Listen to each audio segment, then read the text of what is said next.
تو خواجہ غریب نواز کو اپنی زبان سے کچھ کہنا نہ پڑا، بلکہ خواجہ غریب نواز کے صرف چہرے کو دیکھ کر نہ جانے کتنے لوگوں نے کلمہ پڑھ لیا اور مسلمان ہو گئے۔ جب سرکار خواجہ غریب نواز رضی اللہ تعالیٰ کا چہرہ دیکھ کر لوگ مسلمان ہو جاتے ہیں تو حضور سرکار خواجہ غریب نواز رضی اللہ تعالیٰ نے خط لکھا اپنی والدہ کے نام، اور خط میں لکھا، اے میری والدہ محترمہ، یہ تیرے بیٹے کو اللہ نے آج یہ شان دے دی، آج تیرے بیٹے کے اندر یہ کمال ہے کہ تیرا بیٹا جب بھی نان مسلموں کے علاقے میں جاتا ہے تو تیرے بیٹے کو زبان سے کچھ کہنے کی ضرورت نہیں پڑتی، بلکہ لوگ تیرے بیٹے کا چہرہ دیکھتے اور مسلمان ہو جاتے۔ تو ان کی والدہ نے خط کے جواب میں لکھا کہ بیٹا معین الدین، آج جو لوگ تیرا چہرہ دیکھ کر مسلمان ہوتے ہیں، تجھے زبان سے کچھ نہیں کہنا پڑتا، بس لوگ تیرا چہرہ دیکھتے اور مسلمان ہو جاتے ہیں۔ اس میں تیرا کوئی کمال نہیں ہے، اس میں تیرا کمال نہیں ہے، بلکہ میرا کمال ہے۔ سرکار خواجہ غریب نواز رضی اللہ عنہ سوچنے لگے کہ یا اللہ، محنتیں تو میں کرتا ہوں، دین کی دعوت دے کر تو میں آیا اتنی دور سفر کر کے، اے میرے امی اس میں یہ تو بتائیے کہ آپ کا کون سا کمال ہے؟ تو ان کی والدہ نے کہا، بیٹا معین الدین حسن، دراصل بات یہ ہے کہ جب بھی میں تجھ کو دودھ پلایا کرتی تو میرا معاملہ یہ ہوا کرتا کہ بیٹا آج تک جب بھی میں نے تجھ کو دودھ پلایا کبھی بغیر وضو دودھ نہیں پلایا، اور اے بیٹا معین الدین حسن، آج جو لوگ تیرا چہرہ دیکھ کر مسلمان ہوتے ہیں نا، اس میں تیرا کمال نہیں ہے، بلکہ یہ تیری ماں کی دعا کا نتیجہ ہے۔ جب بھی میں روزانہ نماز تہجد پڑھا کرتی تھی تو روزانہ اللہ کی بارگاہ میں عرض کرتی، اے اللہ کریم، میرے بیٹے معین الدین کو تو ایسا بنا دے، میرے بیٹے معین الدین کو تو ایسا دین کا داعی بنا دے، ایسا مبلغ بنا دے کہ میرا بیٹا معین الدین جب کافر اور مشرکوں کے درمیان جائے تو میرے بیٹے معین الدین کو زبان سے کہنے کی ضرورت نہ پڑے، بلکہ لوگ میرے بیٹے معین الدین کا چہرہ دیکھیں اور مسلمان ہو جائے۔ بیٹے معین الدین، اس میں میرا کمال ہے کہ میں تیرے لیے دعا کرتی تھی اللہ کی بارگاہ میں، اور میری دعا کا یہ اثر ہے کہ اللہ نے آج تجھ کو اتنا مقبول کر لیا کہ لوگ تیرا چہرہ دیکھ کر مسلمان ہو جاتے ہیں۔ میرے پیارے آقا صلی اللہ علیہ وسلم کی پیاری دیوانیوں، لیکن افسوس صد افسوس، آج ہمارا اور آپ کا معاملہ کیا ہے؟ آج ہماری ماں بہنوں کا معاملہ یہ ہو چکا ہے کہ بچوں کی تربیت کی طرف ہماری کچھ بھی توجہ نہیں ہے، اور پھر ہم کہتے ہیں کہ ہمارا بچہ بڑا ہونے کے بعد ہماری نافرمانی کرتا ہے، ہمارا بچہ بڑا ہونے کے بعد جب اس کی شادی ہو گئی تو ہماری بات نہیں مانتا۔ اس میں غلطی یقیناً بچوں کی بھی ہے، لیکن زیادہ تر اس میں قصوروار ماں باپ ہیں۔ ماں باپ نے کبھی بھی بچوں کو علم دین نہیں سکھایا، ماں باپ نے کبھی بھی بچوں کو اپنے حق نہیں بتائے۔ میرے پیارے آقا صلی اللہ علیہ وسلم کی پیاری دیوانیوں، اللہ کے رسول صلی اللہ علیہ وسلم فرماتے ہیں کہ اے ماں باپو، تمہاری ذمہ داری ہے کہ بچوں کی اچھی تربیت کرو۔ ایک مرتبہ حضرت عمر رضی اللہ تعالیٰ کے دور پاک کا واقعہ، حضرت عمر کے دور میں ایک بوڑھا باپ آیا۔ اس بات کو آپ توجہ سے سنیں، یہ بات اتنی اہم بات ہے کہ ہم اگر بچوں کو اگر دین سے قریب نہیں کریں گے تو بچے ہمارے بھی نافرمان ہوں گے اور ہمارے بھی نافرمان ہوگے اور اللہ اس کے رسول کے بھی نافرمان ہوگے۔ توجہ سے آپ اس بات کو سنیں۔ ایک مرتبہ حضرت سیدنا امیر المؤمنین فاروق اعظم رضی اللہ تعالیٰ کے دور پاک کا واقعہ، سرکار حضرت عمر رضی اللہ تعالیٰ عدالت میں بیٹھے ہیں کرسی پر اور لوگوں کے فیصلے کر رہے تھے، اچانک ایک مقدمہ آیا۔ آپ غور سے اس واقعے کو سنیں۔ ایک بوڑھا باپ ایک مقدمہ لے کر آیا، بوڑھے باپ کی زبان لڑکھڑا رہی تھی، وہ بہت بوڑھا ہو چکا تھا، بہت کمزور تھا۔ اس نے حضرت عمر سے آ کر عرض کیا، اے امیر المؤمنین سیدنا عمر ابن خطاب رضی اللہ تعالی، آج میں نے تمہاری بارگاہ میں ایک ایسا خطرناک مقدمہ لایا کہ اگر تم اس مقدمے کو سنو گے تو یقیناً تمہارا دل بھی رو پڑے گا۔ حضرت عمر نے کہا کہ ٹھیک ہے، وہ مقدمہ بیان کرو، تمہارا کیا مسئلہ ہے؟ اس لیے کہ حضرت عمر کی عدالت میں سب مسئلوں کا حل ہوا کرتا تھا۔ حضرت عمر سے اس بوڑھے نے کہا، اے امیر المؤمنین، اے عمر رضی اللہ تعالیٰ، آج کیا ہوا؟ اللہ تبارک و تعالیٰ نے مجھ کو بہت حسین و جمیل بیٹا عطا کیا تھا، ہماری زندگی اچھے سے گزر رہی تھی، میرا ایک لوتا ایک بیٹا تھا، اور اے امیر المومنین، میں نے بہت اس کو ناز و پال سے پالا ہے، بہت محنت و مشقت سے پالا، لیکن اے عمر، آج میں تمہاری بارگاہ میں اس لیے آیا ہوں کہ اتنی محنت کرنے کے بعد بھی میں نے میرے بیٹے کی اتنی پرورش کی، اتنی محنت اس پہ کی، آج وہ بیٹا جوان ہو گیا۔ تمہاری بارگاہ میں اس لیے آیا کہ اس نوجوان بیٹے نے آج مجھ بوڑھے باپ پر ہاتھ اٹھایا، اللہ اکبر، اس نوجوان نے آج مجھ کو مارا ہے۔ ایک باپ اپنے بیٹے کی یہ شکایت لے کر آیا تھا کہ میرا بیٹا نافرمان ہے میرا، اور اتنا بڑا نافرمان، اتنا بڑا غدار، اتنا بڑا گستاخ ہے کہ اس بیٹے نے مجھ پر آج ہاتھ اٹھایا.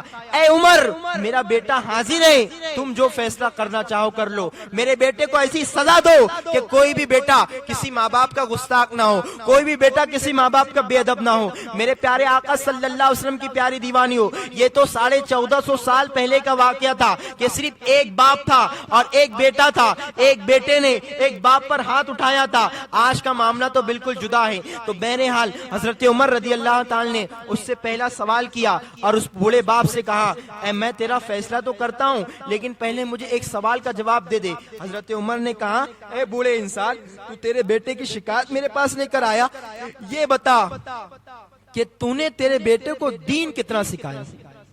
میری بہنیں اور مائیں اس بات کو توجہ سے سنیں. حضرت عمر نے فرمایا کہ اے بوڑھے باپ، ابھی میں فیصلہ کرتا ہوں مگر بتا دے مجھے، تو نے جو تیرے بیٹے کی شکایت تو میرے پاس کر رہا ہے، اس کو تو نے کتنی دین کی تعلیم دی، اسلام کی کتنی تعلیم سے اس کو تو نے آراستہ کیا. اس بوڑھے باپ کو شرم آئی اور اس بوڑھے باپ نے گردن کو جھکا کر کہا، اے امیر المؤمنین، افسوس، میں نے میرے بیٹے پر خوب محنتیں تو کی لیکن میں نے میرے بیٹے کو دین کی تعلیم نہیں دی. اللہ اکبر. اس کے بعد حضرت عمر دوسرا سوال کہتے کہ یہ بتا کہ تجھے دین کی تعلیم ہے، تیرے پاس دین کی نالج ہے، تیرے پاس اسلام کا ایجوکیشن ہے. وہ بوڑھا باپ بڑا شرمندہ ہوا، نگاہ کو جھکا کر کہنے لگا، اے حضرت عمر، نہ تو میں علم دین جانتا ہوں، نہ میرے پاس دین کی تعلیم ہے، نہ ہی جو بیٹے نے مجھ پر ہاتھ اٹھایا اس کو میں نے دین کی تعلیم دی. آپ توجہ سے سنیں. حضرت عمر فرماتے ہیں کہ میرا فیصلہ یہ ہے کہ میرا فرمان اور حکم یہ ہے کہ جو میں عمر ہوں، عمر، میری عدالت میں انسانوں کا انصاف ہوتا ہے، میری عدالت میں بیلوں کا انصاف نہیں ہوتا. حضرت عمر فرماتے ہیں کہ اگر ایک نافرمان جاہل بیٹے نے باپ کو، جاہل باپ کو مارا تو میرا کہنا یہ ہے کہ ایک بیل نے بیل کو مارا، کیونکہ بغیر علم کا انسان ایک بیل کی مانند ہے، بغیر علم کا انسان ایک جاہل کے مانند ہے، بغیر علم کا انسان ایک جانور کی مانند ہے. حضرت عمر کہتے ہیں کہ یہاں سے تو چلا جا، اس لیے کہ میری عدالت میں انسانوں کا انصاف ہوتا ہے، بیلوں کا انصاف نہیں ہوتا. ایک جاہل بیٹا اگر باپ کی نافرمانی کرتا ہے تو میری بارگاہ میں اس کا انصاف نہیں ہے، اس لیے کہ بیل نے بیل کو اگر مارا تو عمر اس کا فیصلہ نہیں کر سکتا. میرے پیارے آقا صلی اللہ علیہ وسلم کی پیاری دیوانیوں، اس واقعے کے زیر سایہ چند باتیں آپ سن لیں، اس کے بعد میں اپنی گفتگو ختم کر دوں گا. آج سے 1450 سال پہلے کا یہ واقعہ تھا. ایک بیٹا تھا، ایک باپ تھا، اور بیٹا باپ کا نافرمان تھا، بیٹا ماں باپ کا غدار تھا. حضرت عمر نے وجہ کیا بیان کی؟ وجہ یہی بیان کی کہ تیرا بیٹا ماں باپ کا، تیرا بیٹا جو تیرا نافرمان ہے، اس کی وجہ یہ ہے کہ تو نے تیرے بیٹے کو دین کی تعلیم نہیں دی. آج افسوس، صد افسوس، آج ہماری قوم کے 80% نوجوانوں کا آپ جائزہ لے گے. آج اگر ہماری قوم کے ہم 80% نوجوانوں کا جائزہ لے گے تو آج گھر گھر کی یہ کہانی ہے، آج گھر گھر کا یہ معاملہ ہے. ماں باپ شکایتیں کر رہے ہیں، ہمارے بیٹے ہمارے نافرمان ہیں. ماں باپ لوگوں کے سامنے کہتے ہیں کہ حضرت ہمارے لیے دعا کرو، ہمارا بچہ شادی سے پہلے تو ہماری بہت بات سنتا تھا، آج شادی ہونے کے بعد ہماری بات نہیں سنتا. ہم نے بہت سارے جاہل بیٹے تو ایسے بھی دیکھے کہ جو بہت سارے جاہل بیٹے ایسے کہ جو ماں باپ سے زبان درازیاں کرتے ہیں. جب ایک بیٹا اپنی ماں سے زبان درازی کرتا ہے تو آپ جانتی ہے اس ماں کا دل ٹوٹ جاتا ہے، اس ماں کا دل رونے پر مجبور ہو جاتا ہے. ماں یہ کہتی ہے کہ یہ بیٹا جس کے لیے میں نے کتنی محنتیں اٹھائی تھی، آج یہ بیٹا میری نافرمانی کر رہا ہے. ایک باپ سے جب اس کا بیٹا چلا کر بات کرتا ہے تو باپ کی آنکھوں میں آنسو آ جاتے ہیں. وہ باپ افسوس کرنے پر مجبور ہوتا ہے کہ اے میرے بیٹے، تجھ پر میں نے اتنی محنت کی تھی، تیرے لیے میں نے دھوپ کو دھوپ نہیں دیکھا، رات کو رات نہیں دیکھا، دن کو دن نہیں دیکھا،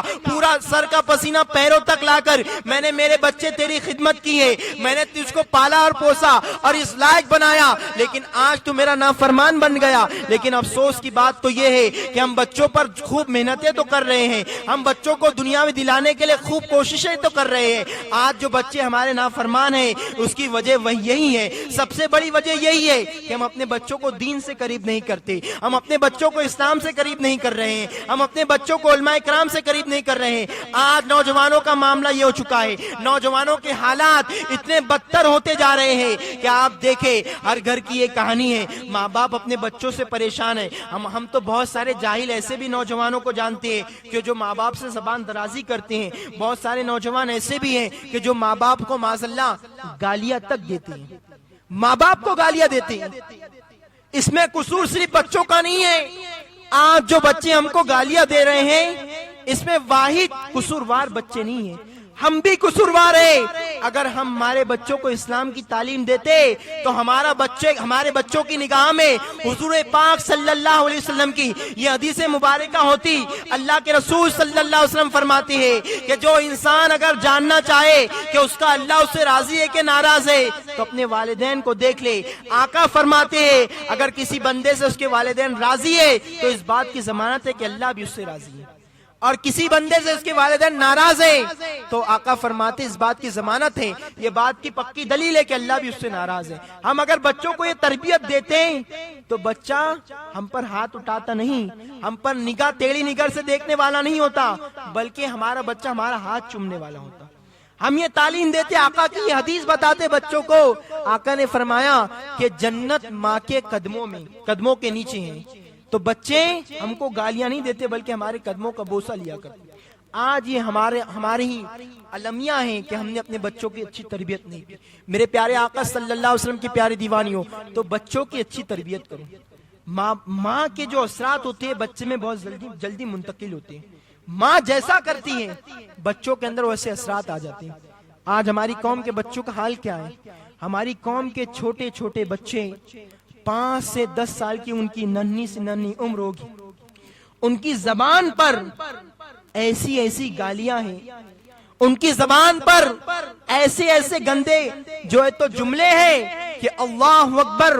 ایک 60 سال کے بوڑھے کو شرم آ جائے, ایک 50 سال کی بوڑھی کو شرم آ جائے. ہماری قوم کی چھوٹی چھوٹی بچیاں 5-7 سال کی عمر ہے جو ابھی بالغ بھی نہیں ہوئی, ابھی جو بڑی بھی نہیں ہوئی, ابھی صرف وہ پہلی میں پڑھتے ہیں یا ابھی پھر وہ دوسری کلاس میں یا صرف وہ ابھی تیسری کلاس میں. ان کی زبان اتنی خطرناک ہو چکی ہے, ان کی زبان اتنی گندی ہو چکی ہے کہ آپ اگر اپنے محلے کا جائزہ لے گے تو آپ کو گلی گلی میں یہ بات دکھائی دے گی کہ ہماری قوم کے چھوٹے چھوٹے بچے آپس میں کھیل رہے ہیں اور آپس میں کھیلنے میں ایسی ایک دوسرے کو بھدی گالیاں دے رہے ہیں, ایسے گندے کلمات کہہ رہے ہیں کہ اللہ اکبر. ایک اگر سمجھدار گزرے تو اس کو شرم آ جائے. یہ آج ہماری قوم کے بچوں کی پہچان بن چکی ہے کہ ہماری قوم کا بچہ جب زبان کھولتا ہے تو زبان سے گالیاں نکلا کرتی ہے. لیکن ہائے افسوس ہمارا اس میں بہت بڑا قصور ہے. بچے جو گالیاں دے رہے ہیں, یہ بچوں گالیاں کیوں دے رہے ہیں؟ اس لیے گالیاں دے رہے ہیں کہ ہم گھر کے اندر ہم خود ایک دوسرے کو گالیاں دیتے ہیں, گھر کے ماحول بچے دیکھتے ہیں. آج ہمارے قوم کے بچوں کا عالم یہ ہے کہ فلم ریلیز ہونے کی ابھی باقی ہوتی ہیں, فلم ریلیز ہونے کو ابھی 3-4 مہینے باقی ہوتے ہیں, اور ہماری قوم کے چھوٹے چھوٹے بچوں کو اس نئی آنے والی فلم کے گانے یاد ہو جاتے ہیں. وہ بچوں کو فلم اسٹار کے بارے میں بہت معلومات ہیں, وہ بچے فلم اسٹار کے بارے میں بہت کچھ جانتے ہیں اور ان کے فلم آنے سے ریلیز ہونے سے پہلے گانے بھی یاد کر لیتے ہیں. لیکن افسوس صد افسوس ہماری قوم کے بچوں کا عالم یہ ہے کہ ان کو 5 کلمے بھی برابر یاد نہیں, ان کو حضور کی نعتیں برابر یاد نہیں ہے. کئی ہماری قوم کے بچے ایسے ہیں کہ اللہ اکبر, اللہ کرم فرمائے, اللہ رحم فرمائے, ہماری قوم کے بچوں کو حضور کے والدین کے نام نہیں معلوم ہے. ہماری قوم کے بچوں کو حضور صلی اللہ علیہ وسلم کی زندگی کے بارے میں نہیں معلوم.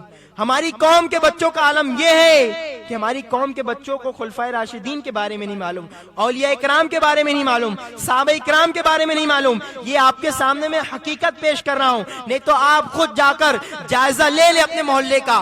بہت کچھ ایسی لڑکیاں بھی ہیں, بہت ساری ایسی بچیاں بھی ہیں کہ جن کو فلم اسٹار کے بارے میں اور سیریل والی ہیروئن کے بارے میں, اداکاریوں کے بارے میں بہت نالج ہے. فلاں جو ہے تو ایکٹر فلاں کا جو ہے تو ایکٹر فلاں سیریل میں کام کرتی ہے, اس کے بارے میں ہماری قوم کی بچیوں کو بہت معلومات ہے، ایک ایک گھنٹہ 1.5 گھنٹہ ہم اس پر ڈسکس کر سکتے ہیں، اتنی معلومات ہے۔ معلوم نہیں تو سیدہ فاطمہ کی زندگی کے بارے میں معلوم نہیں، حضرت خدیجہ کی زندگی کے بارے میں معلوم نہیں، میرے پیارے آقا صلی اللہ علیہ وسلم کی پیارے دیوانے۔ نعرہ تکبیر، نعرہ رسالت، علماء اہل سنت، نگراں سنی دعوت اسلامی، اولاد غوث اعظم، شہزادہ غوث اعظم، نگراں سنی دعوت اسلامی سید امین القادری صاحب قبلہ۔